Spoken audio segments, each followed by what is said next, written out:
All right, welcome to Hammer Factor episode number 8, the lo-fi edition. We had big plans here to record this in studio, but we had an epic failure, and I'll take blame for it. In the studio today, literally in the studio, we have John Weld, green race promoter, attainment master, and owner of Immersion Research. How's it going, John? Great, thank you. Good to be here. Also, we have the oldest Weld child, Aiden Weld. Welcome to the show, Aiden. Thank you for having me. Yep, there we go. And we don't have a Lewis this week, so I am going to fill in for him, John Grace, the show producer, and go over our conservation piece for Outdoor Alliance. It'll probably won't be as well thought out as Lewis's normally are. Where is Lewis, by the way? He's totally MIA. He's totally MIA. Let's look and see if he's on Skype here. Do you think he's safe? Should we send someone to his house? He's probably kayaking. He's probably kayaking. he's probably out on the river. I think I think the election hit Lewis and his causes pretty hard. He may be just working overtime. That could be. I would be surprised.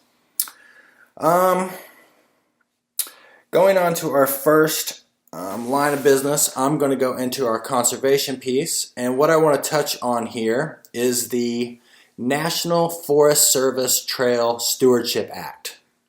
It was an act that was first initiated in 2015, has now passed the Senate on its way to the executive branch. Basically what this does is it's a trail development strategy for the National Forest System. And what it does is streamlines the process for volunteers to get in and work on and build trails.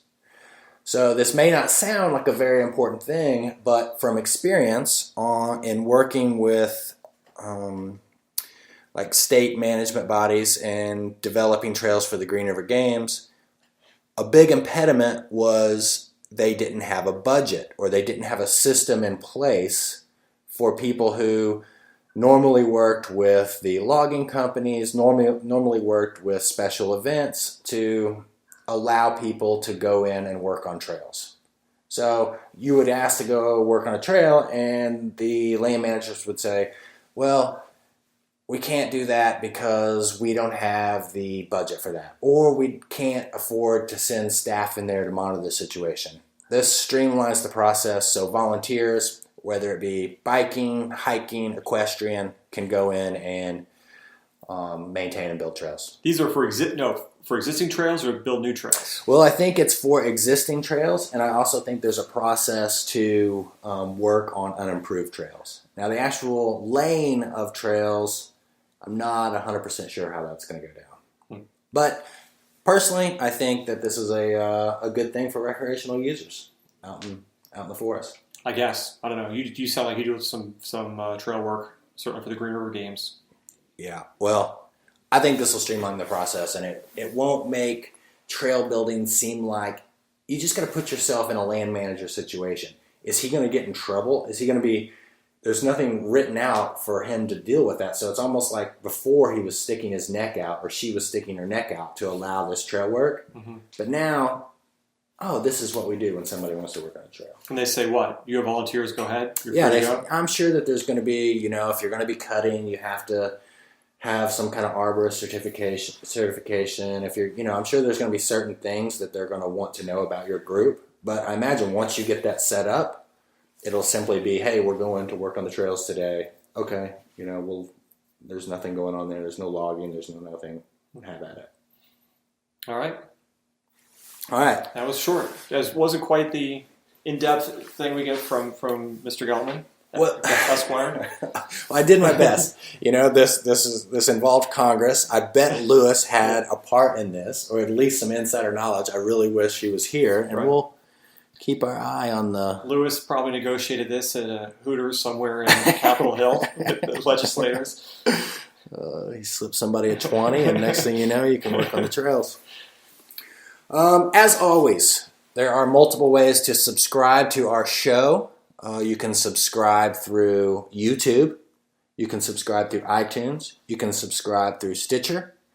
Can I go to like my favorite podcasting app and find this? Yeah. Like I use Pocket Cast is the one that I use. Pocket Cast will scan for this and you can find it. Yeah. Just simply search for Hammer Factor and subscribe. We have an RSS feed through FeedBurner, which is compatible with pretty much every format there is. We try to make it as easy as we can, and we are close to the 600 subscriber mark, which I think is pretty monumental for a high budget operation like this. Quite frankly, I don't think we'd have any subscribers. Well, we didn't for the longest time, and next thing you know, we're bigger than. All right, so what's up? What's on our agenda here? Today we're going to talk about whitewater parks, but before we do that, we're going to go into a little viewer mail. Right, we love the viewer mail. And I got to say, we have a very special celebrity guest who's going to give us some insight into the whitewater park world. That's right. And that is Mr. Scott Shipley. So we have Scott on the line, and we'll patch him here in just a moment. But before we do that, I want to go to a little bit of viewer mail. And John, this one involves you. Right.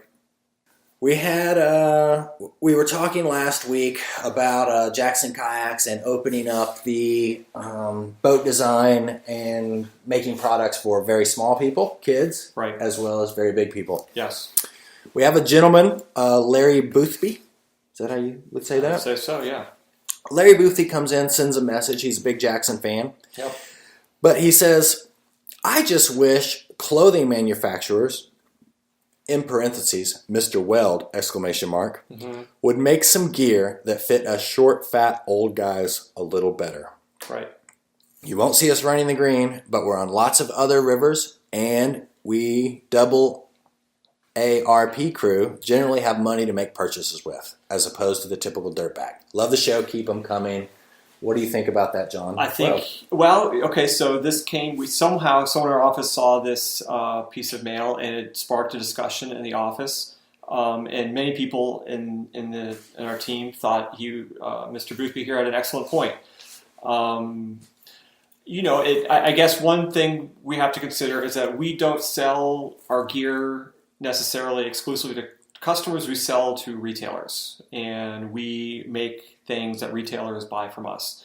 So what I'm getting at is that retailers oftentimes don't want to have to carry 4 or 5 different models of dry tops and dry suits. They want to carry just one, and so they want to know they want us to hit the sweet spot.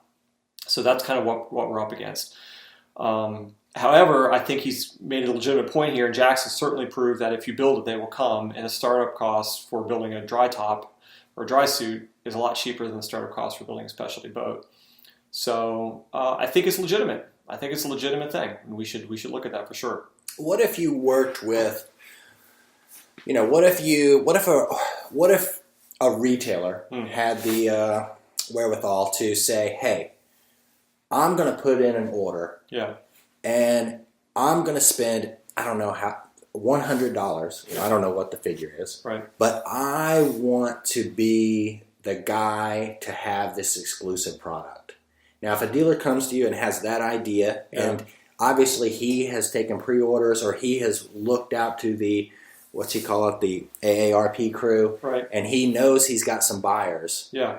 Could he corner this market? Could a retailer come in and work with someone like you, or would 6 months later your other retailer say, whoa, what are you doing? Well, they could. I mean, probably not, long story short. It's to create a dry top or a dry suit. I mean, the thing we're up against, while we don't have tooling costs, we have to make the fabric for these things, and then we have to have them made.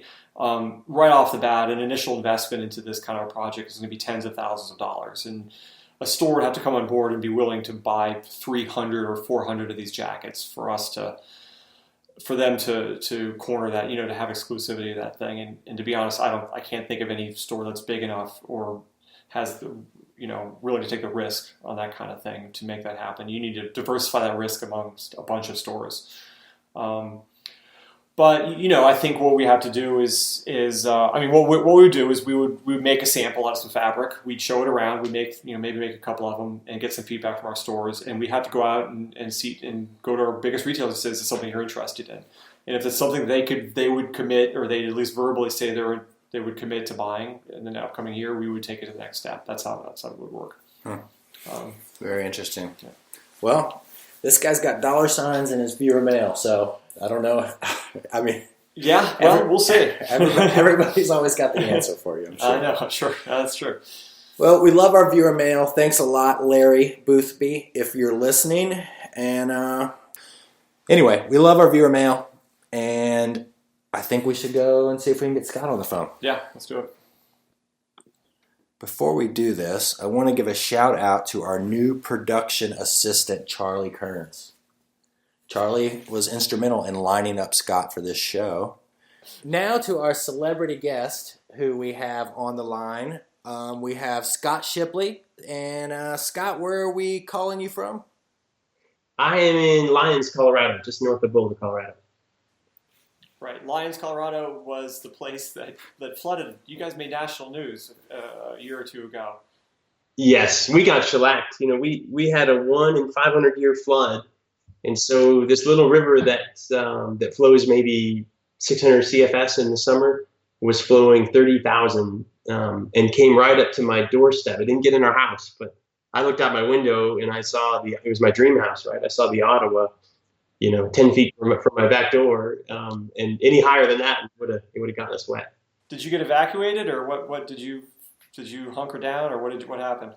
Well, I was in Prague on business, and my wife said, "Look, we're trapped. I got a text. Water's coming up." And she said, "I said, don't worry about it. I checked all the models before we bought the house, And then she said, the sump pumps just went on. Was the next text, and just then I got a reverse 911 call, and I just texted back and said, "I'm coming home." I had just arrived in Prague about 4 hours before that. I said, "I'm coming home. Go for high ground, and I'll see you in 2 days." And there were 7 islands of people trapped in Lyons, and my wife and 2 kids, my 5-year-old and their 4-year-old and 7-year-old were trapped on one of those islands, and so I snuck in through the kind of national disaster area. I had a friend help me do that, and got to where they were, and we eventually got out and were evacuated for 70 days. So it was quite a thing. Wow. You said 70 days, 70. Yeah, we had to go live in a different house for 70 days, and the entire town did. A town of 2,000 people. The town upstream from us, it was a little bit, when I snuck in, it was a little bit like Apocalypse Now. We were on one of the high spots in town, and people were just showing up with random stuff to dump it off to be part of the recovery. 200 porta potties showed up all at once, and some guys making pancakes for the firemen, and army units are coming in and going out. Hey, look. There's 4 people trapped in a tree over here. Go get them, And I kind of sat there watching this happen. And the town upstream from us was isolated. And so they were evacuating the whole town by helicopter. And so the whole time we're talking, there's a constant freight train of helicopters going in and out of our town, one every 5 minutes or something like that. And trying to get these people out of the areas where they've been stuck. And so it was crazy. It was very crazy. And they had told us, look, you might be stuck in your houses for another 2 weeks. So hang in there. Don't do anything dumb. And we'll make sure you don't starve to death. And we did find a way out. So that worked out for us. But it was the real deal. Yeah, I remember that going down. That's why I asked about it. It was an interesting story. So let's talk about whitewater courses, your specialty. Just briefly, what's your company and what is your mission statement? What do you guys do? So our company is S2O Design, and we design whitewater parks. And our specialty is creating sort of innovative and unthought of ways to create better whitewater. And that happens both in these pump park things like you see in London and Charlotte and Oklahoma City, as well as in natural rivers like Durango or Hiawatha, where we're creating natural whitewater parks using a river that flows out there in nature ahead of time. Right. So I guess basically these parks fall into 2 categories: sort of the pump style parks where water's being pumped around, and then you have retrofits into an existing riverbed. Exactly. Yeah, exactly. Right. And I'm guessing the pump ones are bigger projects typically. They're bigger because the pumps and the infrastructure and things cost more. And what that means is they typically happen in bigger cities. And there is kind of a hybrid which fits in between those two, which we call the bypass channels. And I think those are going to start to become a big thing because they don't take extra energy, and they're much cheaper to build in relation to Oklahoma City or Charlotte. And what they involve is going out and finding an existing dam, maybe like what's going on in Morgantown out your way, and saying, let's build a channel around it so fish can get up and kayakers can have this channel to paddle in. And we've looked at several of those, and I think we'll be implementing some of those in the next couple of years. And it's a great opportunity to get something that doesn't have any pumping costs, that you have total control over that whitewater, and that also is kind of a win-win for the environment. You still have a dam, you still get to use your water for drinking or generation or things like that, but at the same time, fish can get up and people can navigate down, and so you start to get some of that functionality back that the river had before the dam was built. So who approaches you for these types of projects? I mean, is it, and we're just talking about, I'm guessing the United States is probably a little bit different than the rest of the world. But in the U.S., who would approach you for something like this? Would it be private money or public money or a city, or how does that usually work? The one commonality to all of it is it's one extremely keen kayaker. Whatever project we get is sort of seeded by that kind of mover and shaker who says, look, I want this in my town, or I want to get rid of this dam, or I know of a project that's happening that we can piggyback on. And that person gets in touch with us and says, how do we get, what do I do next? I'm just some guy who works in this town, but I want to see it be a place where I can live and paddle at the same time. And from that, we start to work with typically local government to say, all right, this is doable, and let's do a concept design. And it's sort of baby steps at first. We come in, we do that concept and feasibility study, and we say, look, this is a winner, or in some cases, you can't do this. It doesn't have enough drop, or it's not enough flow, or what have you. And then once we establish feasibility, we also kind of tell them, look, here's where you're at. Here's what it costs to get to this conceptual design that we created for you, and here's how you do it once you have that money. And that sort of roadmap typically leads to a project. So, I mean, do you have to cheerlead these projects somewhat to the city or whoever that's interested in doing this, or do you just kind of present the information to them and say, this is what it is, and let me know if you're interested? We have to cheerlead. I mean, the one thing that's a real advantage to our company is that we are actually a company made up of paddlers who are very passionate about this and understand that product better than any other firm in the world. And so instead of bringing in some guy that sounds like a university professor and lectures that down, what we find ourselves doing, about hydraulics or something like that, what we find ourselves doing is teaching people what that product is, because you and I, we're kayakers. We know what a whitewater park looks like. We've been to so many of them. But at the same time, most people are picturing something that's a cross between a bungee jump and a skateboard park, and a bunch of people are running around that can't hold their pants up and put a belt on, and this is going to be the worst thing that ever happened to our town, And so talking to them about what the benefits are for their town, from an economic standpoint, you look at some of these whitewater parks, a small one in Golden, Colorado, brings about $2.2 million into that economy every single year. In Durango, about 40 cents on every dollar is spent on something river related.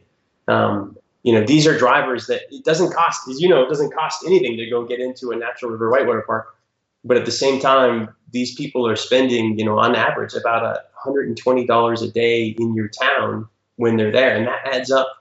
That adds up to a lot of money over the course of a year. Well, that's kind of the thing, is that, I mean, I guess I feel like when you get around a group of paddlers, you start talking about artificial courses, there's a certain amount of eye rolling that goes on, or skepticism, you know what I mean? Or at the very least, some kind of head scratching, like, does this really make sense?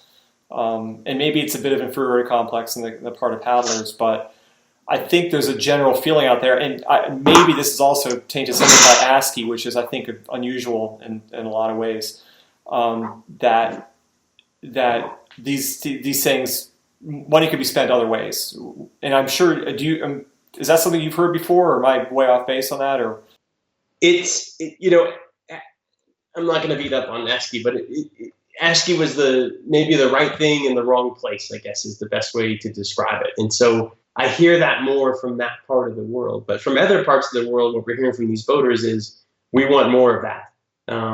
This is something that that extends our season much longer, that provides a very unique sort of focal point for the sport in our community, and that makes us mainstream. You look at Vail, for example. I think, John, you can remember going back to the early 90s when we would go there and race on their little Gore Creek because they wanted to fill those hotels that are empty 6 months of the year, right? Well, that little race is now a $4.5 million a year event. $4.5 million in economic impact in a single weekend on that little creek because a whitewater park was created that in addition to the other things that it has grown into, that makes that place a destination in the summer. And so Vail is definitely on board with this, and people are going to Vail. And in Colorado, where it's very seasonal flows, people are saying, hey, this makes our season last longer. It puts us in the mainstream, in the sense that people can come out on Main Street and watch you do it. And the biggest thing that we do for a kayaker, forget about the economy, forget about all that. The biggest thing we do for a kayaker is we give you a place to paddle right where you live or work. You come out of the office and you go climb on a wave and surf at lunch hour. We do this at our office, which is why it's hard to call us after 11 in the springtime and summer. And get out and paddle and then get back in the office to finish your day. And so it has these impacts, but it has to be the right thing in the right place. And it's not the right place to build a whitewater park, right next to the Youghiogheny River. It's not the right thing to build a whitewater park, way out in the woods where you can choose between 6 or 7 different whitewater experiences, and this whitewater park is one of them. What these parks do is they bring the mountain to Muhammad. It takes whitewater, which is a Rocky Mountain or an Appalachian deep in the woods experience, and it brings it right to where the people are, and provides that experience there. And that's what makes these significant. Well, what if I have a river out in my backyard and I call you up and I say, I want a feature. I want to put 2 features out here behind my house. What's it going to cost me? It's a very scalable thing. So these parks are cubically more expensive with the widths of the river. And so when I can go into, we just built a whitewater park here in Lyons, Colorado, with 9 different drop structures that span the river, 8 because one of them's a double one, I guess, that span the river. And that total cost is about $300,000 to $600,000 on a river that size. If I do a single structure on a very wide river like the Chattahoochee in Atlanta, that by itself might be $300,000 to $500,000 because it's so expensive to go across that width with all the material that we need to bring in. And so what I'd be saying is, hey, let's talk about how much it flows where you're at, how wide that river is, whether it's the right place to build a course because you need partners to raise that kind of money. And so that's a part of how we initiate these projects. That's what our initial consulting helps people do. So I imagine if you're going to get started out, you're looking at $400,000 on the low end, and I imagine if you're going to get into a complicated feature, and I'm not talking about adding the pumps and all of that kind of stuff because I'm sure that is going to put you well into the millions, but you're looking at between $300,000 and a couple $1 million to put in a whitewater park. Yes and no. That's a pretty good range for a typical project.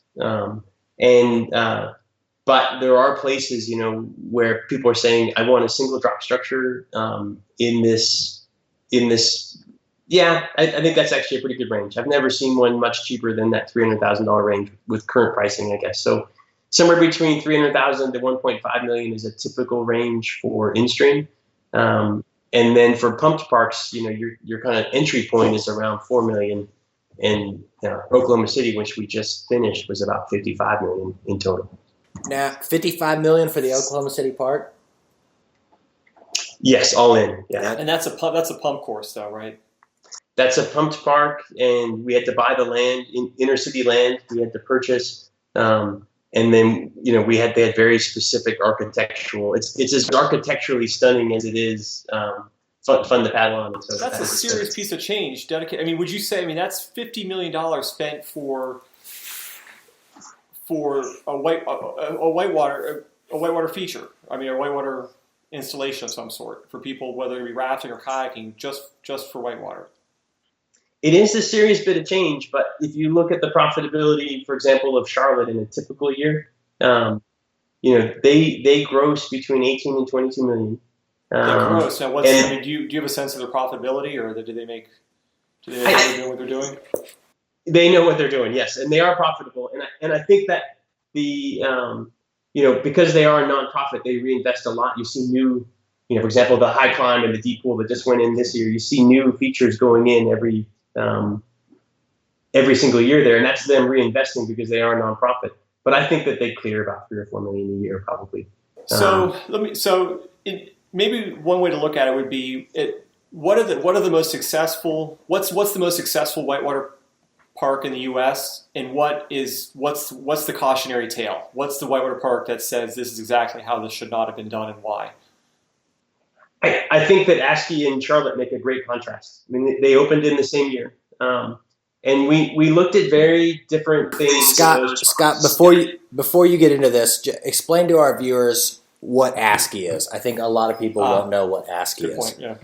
Okay, and so both Charlotte and ASCII, which is Adventure Sports Center International, are pumped whitewater parks where all of the water is artificial in the sense that we fill up a tank of water, we attach it to a pumping system, and we pump that water up to the top pool and let it flow naturally through a series of channels to the bottom pool again. So it works a lot like a fountain in your backyard, except for on this massive scale, which makes that river look, act, and feel like a natural river out in the woods, in the sense that we pump about that amount of volume and we have about that.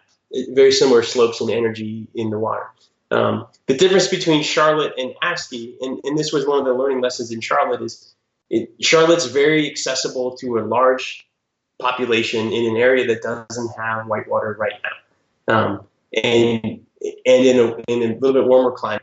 ASCII, for a number of reasons, was built on top of a mountain, remote from large cities, in an area that's difficult to get to and surrounded by great whitewater. And so the sort of cautionary tale that we've learned, and with Charlotte, they had to build their own road to get in, and that was a lesson learned when Charlotte was hard to find, 15 minutes from downtown Charlotte, but it took a Sherpa and a guide to find this place.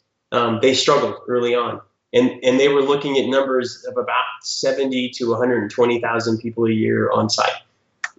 When they got that straightened out, when they built their access road, got the signage to the highway, got their marketing plan going, they now have almost 1 million people a year on site.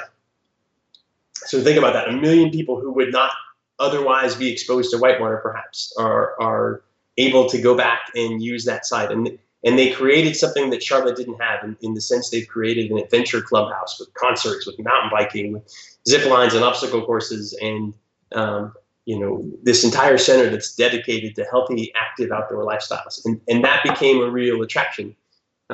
And I don't know much about the operation of ASCII, but if somebody came to me and said, would you build it here, or would you build it near downtown DC, or would you build it near downtown Pittsburgh, I think I would be pushing them to say, with the amount of money you have, it's a better investment, much like a theme park, which are very seldom hidden away in the woods, to put this on a major interstate near a big population center and be used. And so what we know about Charlotte is 60% of the people who visit Charlotte come from within an hour radius. So they're coming largely from the near, and they come back, right? They go and they come back. People treat it like a clubhouse, and less are these destination visitors that choose to drive out of a big city and go 3 or 4 hours and try that experience. And those customers are not as likely to repeat, right?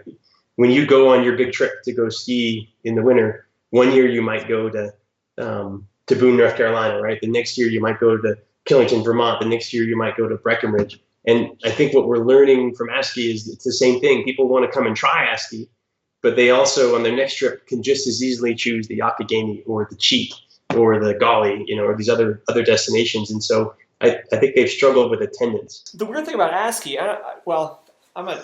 the odd thing about ASCII was before they built it, they had some kind of planning committee that came around and talked to the local industry, the businesses and the whitewater business in the area, and asked our opinion. And I think without exception, we all said it was a bad idea. And they were like, well, we're going to have all these people show up. We're like, that's not going to happen. And they said, well, when we have the slalom worlds, these people are going to show up. We're like, no, that's not going to happen either. But what we were saying didn't seem to register at all. Who were the people behind that decision? And to be fair, I really don't know the economics of who built it or who spent the money on it. But they certainly didn't seem interested in what we had to say about it, the people who were there. Right. And I don't know the people. I mean, Charlotte was my first whitewater park right out of college. And so ASCII went to bid before I was able to even bid on it. Right.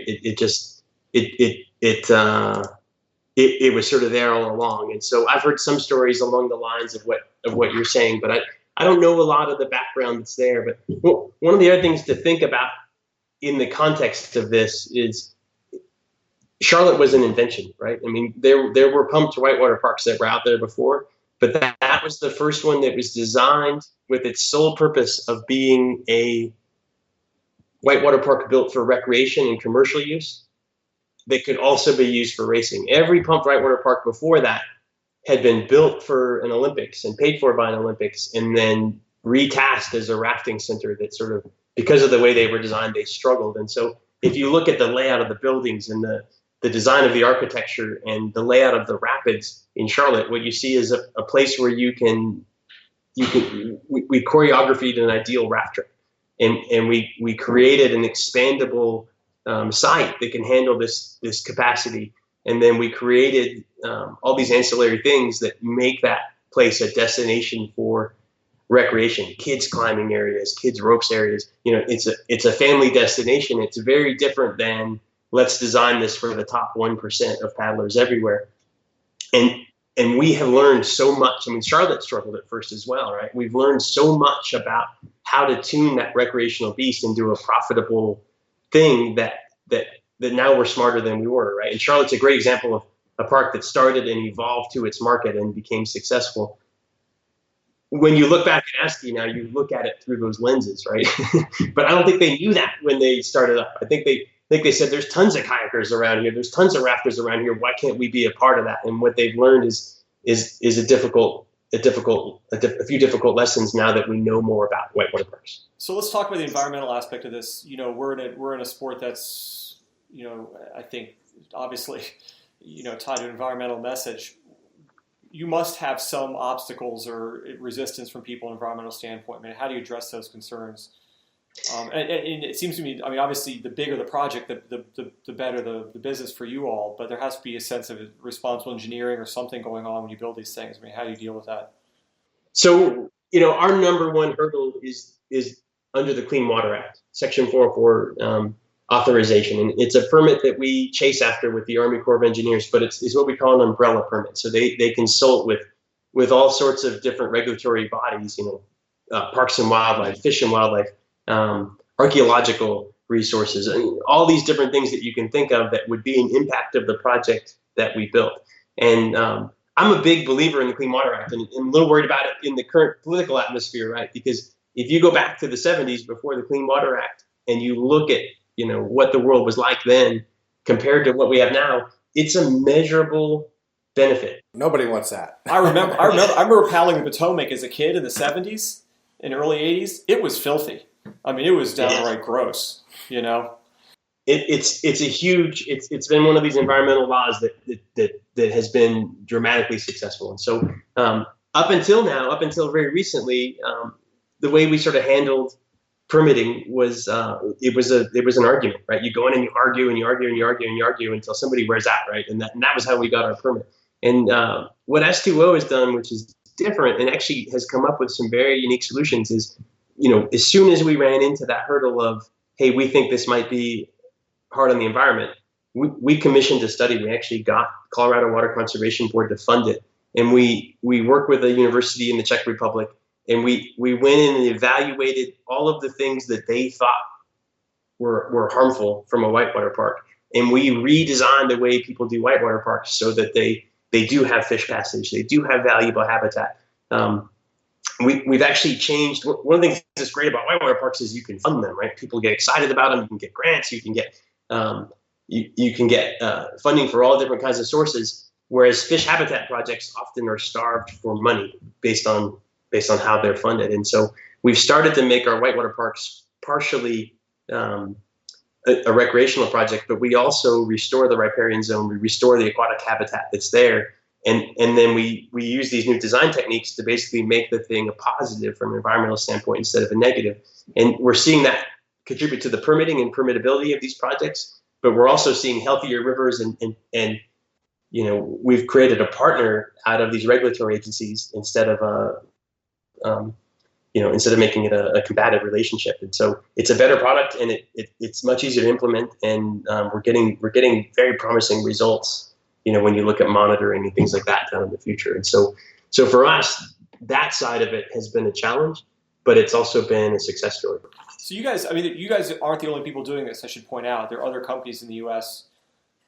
Building courses. And Bob Campbell's one of them, and there's John Anderson. He works with a guy also. Yeah, John Anderson's got a company. Bob Campbell doesn't really work in America, but you see him working out of the country. We have some licensing requirements there, and so and then recreation engineering out of Gary Lacey, I guess, out of Boulder, Colorado, and so there's 3 or 4 of us kind of knocking around that do this. And you guys bid against you bid for these projects. Is that how typically it works? They would just farm this out to you guys, yeah, go ahead. It depends. I mean, we definitely have clients who come to us and say, we want what you make. This is innovative and it's industry leading, and so this is what we want. And depending on how they're financed, they can come to us and just hire us. If they're a public body, if it's a city or a county project, typically there's a requirement to bid it. And so in those public projects, we compete with all those American firms. Yeah. I guess the thing I'm getting at is it's a big business. Like, I mean, how much money is being spent a year annually on artificial courses in the United States? It's in the millions. It's in the tens of millions, but I'm not sure in total. Something like Oklahoma City skews it all by itself. But if you just talk about the in-stream parks, I would bet any given year has about $2 to $3 million in construction going on in the country on average each year. Yeah. I don't think a lot of paddlers realize how big of a deal this is. I mean, certainly money-wise, there's a lot of money being thrown around for such a small sport. It is, yeah. And, I think also the sport needs to evolve towards it a little bit. When you talk about all the events that happened in kind of early to mid 90s in terms of freestyle, and I guess into the late 90s, that were industry driven, right? I mean, it was Wave Sport, it was Dagger, it was Savage, it was Perception that were sponsoring events and sponsoring tours and adding a lot of energy to the events that were there already. It was very much industry driven, and what we're seeing now is a lot of the regular events are place driven, right? If you build a whitewater park for $55 million, you need to have an Olympic team trials there. You need to have a national championships there. You need to have training camps, and not only that, but they're staffed for that, right? There's a guy there who's responsible for saying, let's have an event every couple of weeks here of some kind. And I think our sport needs to learn to leverage that. Now we have a place that's willing to organize it. We have a place with reliable water and reliable features. And so let's start to make those focal points for the sport, for development, for freestyle, for development, for slalom, for development, for instruction and swiftwater rescue and things like that. And so I think it'll be the next big movement in our sport, because there is somebody there who's got an economic incentive to be a driver for growth. So since you mentioned it, real quick, what killed slalom? In a sentence or two.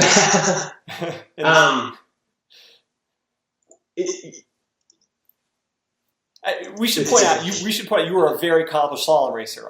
Some people may not know that. I certainly know it. I mean, you were the best slalom paddler in the United States, certainly for many years. And what are some of your credentials in international slalom? I was a 3-time World Cup champion and 3-time world silver medalist and 3-time Olympian. So I've been to some big events that are out there. And slalom is alive and strong in other places. It's not as strong here. And what killed slalom is that we lost the fun factor. And it hasn't been lost in other places, but it was lost here. in the sense that when I was a kid, if you wanted to go paddling and pursue it as a full-time endeavor, there were two games in town, and one of them was buy yourself a big package of LSD, head to Friendsville, and become a squirt boater. And the other one was to be a slalom boater, and you could get on the road and go from event to event to event all over this country. My first year racing, I raced in 36 competitive events in America. Five of them were off the continent, but the rest were in the country, and it was a full-time tour. And not too much later, I would say by the mid 90s, I was racing in probably 12 significant domestic events. And anybody who wanted to be a full-time boater and make a living at it was doing freestyle. And that was the place where you could really have a lot of fun and tour around. And I mean, those guys had a lot of fun.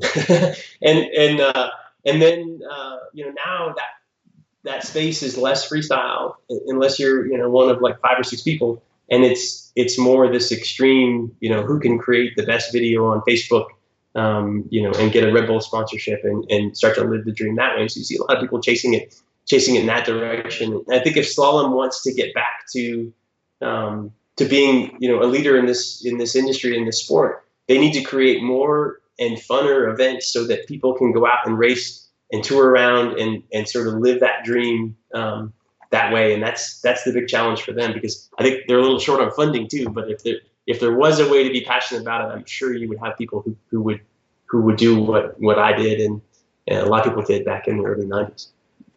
There we go.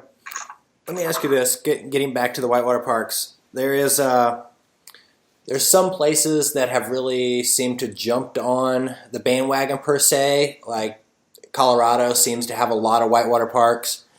Here in Asheville, we have been talking about a whitewater park here on the French Broad forever, and I know that recently you worked with Mark Hunt and some others on a proposal up in Woodfin on the French Broad.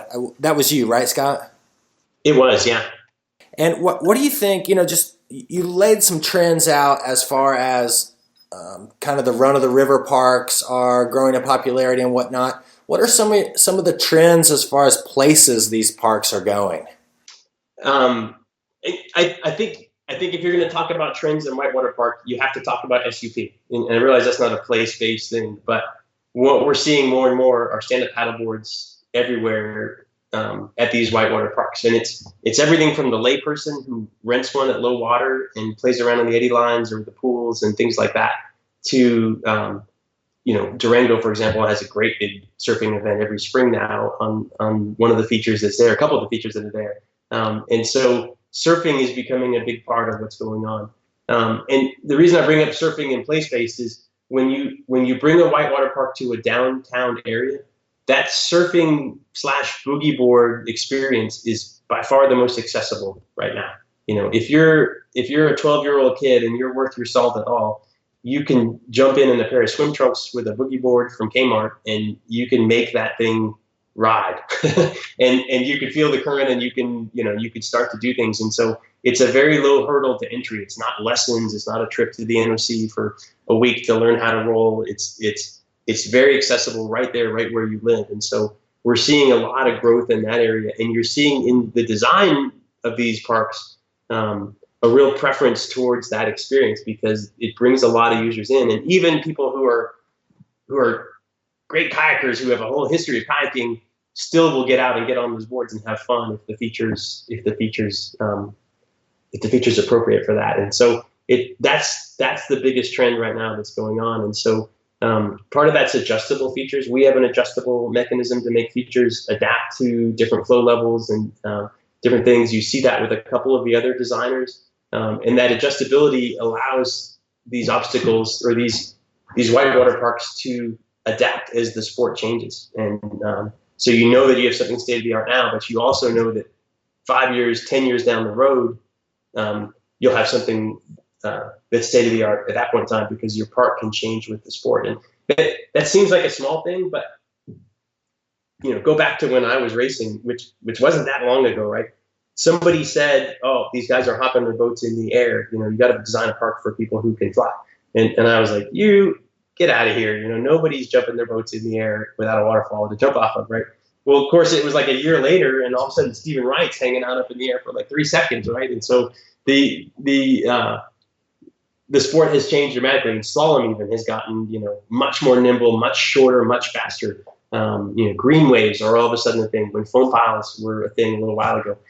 An adjustable whitewater park allows that park to adapt to all those things. And so I think those are the two big trends that we're seeing out there right now in whitewater parks. Very cool. Well, I think that about does it on our time, Scott. Is there anything else you'd like to say to our huge audience? I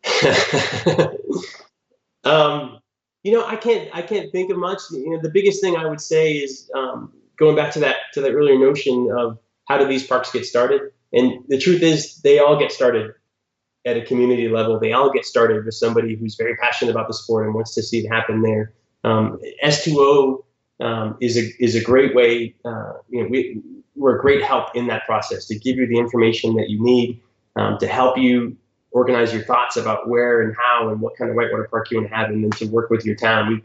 We've been down that road a lot, and so go to our website s2odesign.com, or just give us a holler on the phone, and we can talk through getting these projects initiated.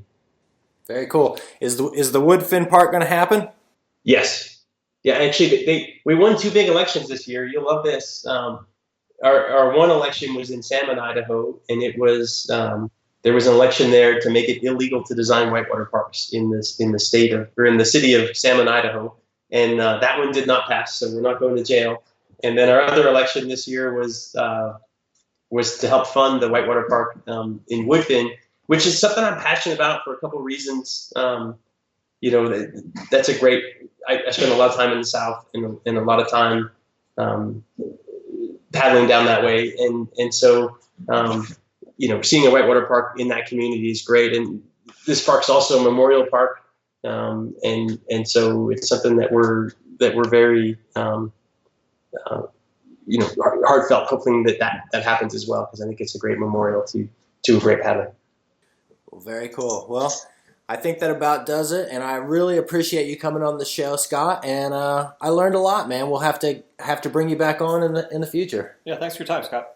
Great, thanks. Hey, hold on. Yeah. Hold on for 1 sec. Morgantown. Is that going to happen? I hope so. One place that doesn't have a lot of great whitewater parks is Pennsylvania. And I don't know a lot about that park. I've talked a little bit to John Lichter about it, and I wanted to get over and see it at the Worlds, and I just didn't get a chance. But when you start talking about inner city, making this thing happen in a place where people live, and adapting a dam, and making that work, that's where these parks are in their sweet spot. And so Morgantown, in my opinion, is a well thought out project. And so we need to get in front of the right people and get them the right information to make this happen. But at the end of the day, that's a project that in my mind has legs. Very cool. All right. All right. Well, thanks for your time. You can get back to the rest of your day. And yeah, Hammer Factor. Find us online. I'll send you a link after we get all this edited up. That's great. Thanks so much. Thanks, Scott. Bye-bye. All right. What do you think about that, John? It's interesting. I mean, here's the thing for me, right, is how do you build an artificial, like, I'm trying to think how to verbalize this. You build a course in a city. Well, scratch that. Start again. I have something to say about this. I'm not sure. Well, this is kind of my thoughts. And this is from, I started paddling. I was born in Indiana, went to college there, and we traveled. We were road warriors. I adjusted my class schedule all through college to have no classes on Fridays. I tried to not have any classes on Thursdays either. Mm-hmm. And it was get in the car, drive 5, 6, 7, 8, 9 hours every weekend. Yeah. Go do your paddling. You guys, where'd you paddle? South Bend or? We would come to West Virginia, or we'd go to the Ocoee, or we'd go wherever the water was. Right. because everything was far away. But would It you didn't have really used? matter. I mean, but you were close to South Bend. Well, no, I was at the far southern end of the state. I was in Bloomington, and South Bend's all the way up. But would you paddle our official course every weekend? Hang on, I'm getting to my point. Okay. But if the Whitewater Park was there in Bloomington, we would have used that Whitewater Park, and I guarantee we would have brought a lot more people from that university and from that town into paddling because we were addicted. We were going to go wherever we could. You know, we were past the point of being introduced into the sport. We were looking at gauges, buying guidebooks, trying to figure out a new place to go. You know, at the stage where we were at, the Whitewater Park wasn't going to bring any new revenue. But I guarantee you we would have been training there during the week, getting in an hour or two session whenever we could. And I know a lot of our friends who weren't addicted. You know, it's like you get to a certain point in paddle sports, that's all you can think about.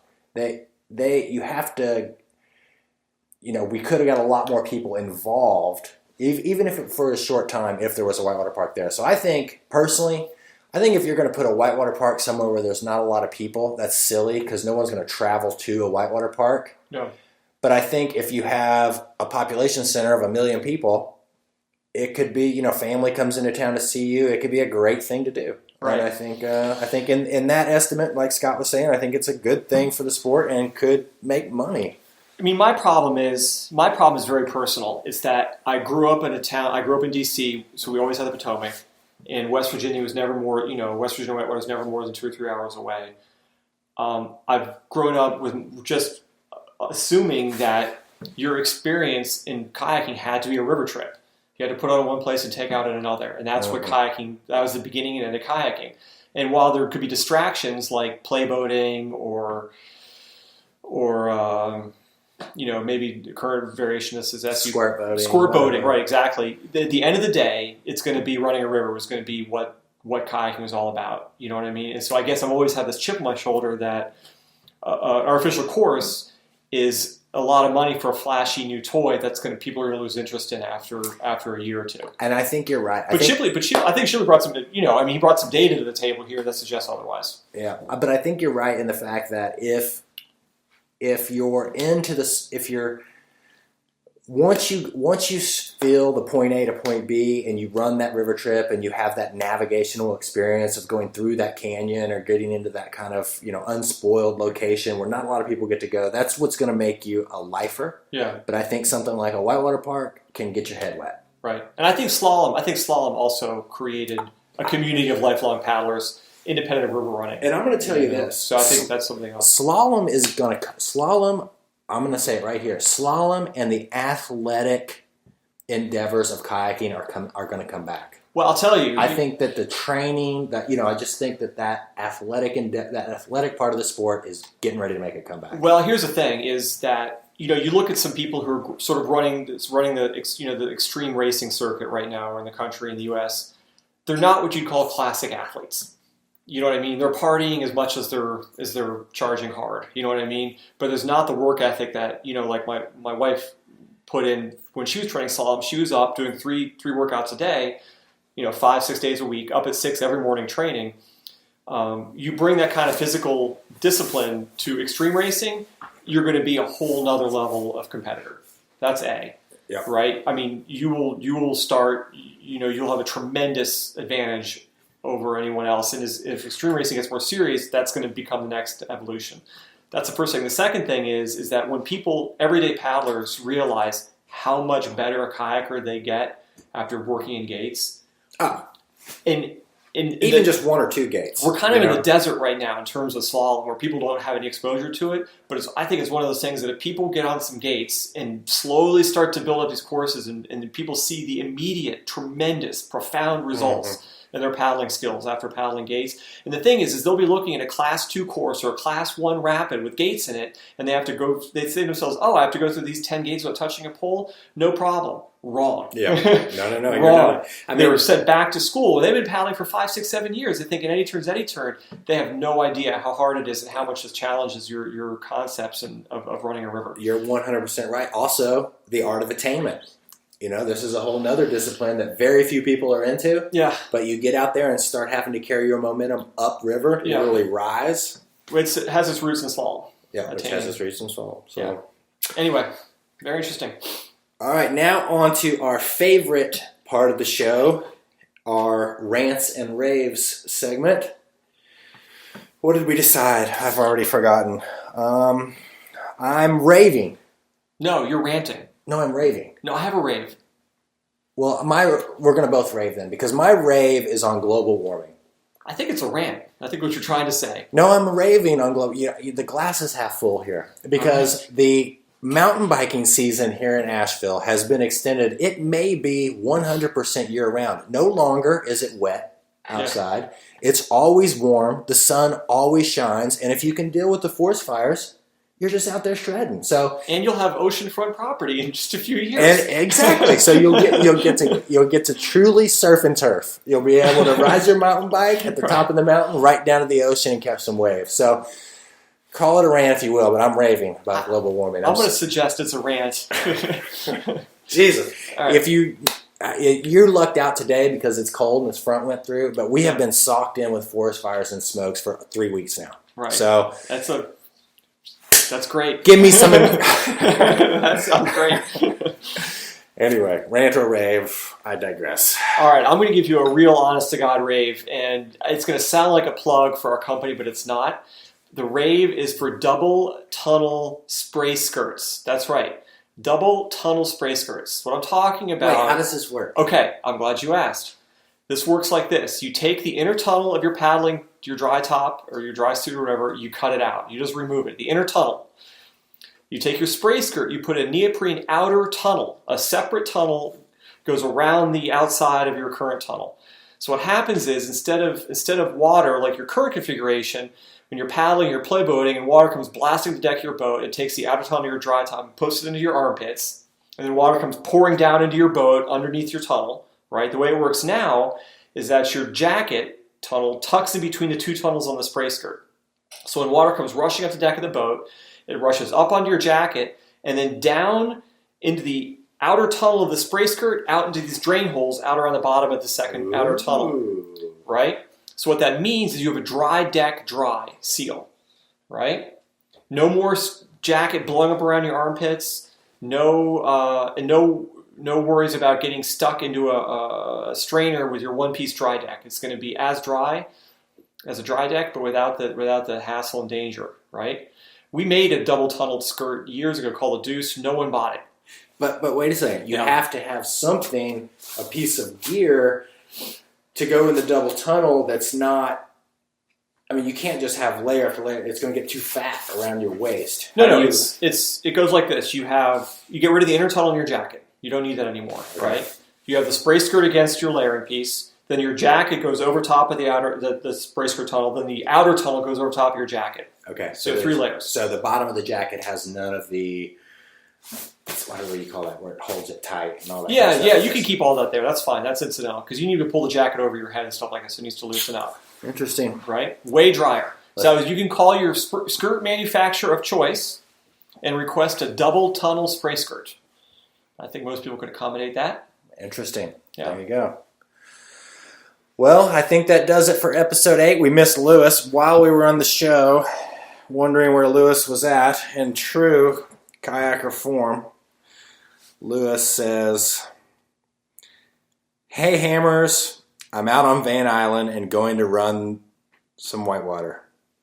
Can't make it today. Please express my apologies to our loyal listeners. Tell Shipley what's up." I thought for sure he was at Hooters negotiating our access to clean water and rivers. Well, you're going to have to... I'll get the tech... this is the lo-fi edition. I'll get the audio board and everything set up for the next time so I won't have such a big fail. And you'll have to come down weekly. We have to make it a commitment to improve our audio. Can we make that a promise? We have... To our listeners? Our listeners... The problem with getting more listeners is now there's more feedback, which we love, but a lot of it's like, clean up your audio. I don't want to hear the rewords. I don't blame them. It would drive me crazy. So... we'll get it figured out, and onward and upward. Thank you for listening.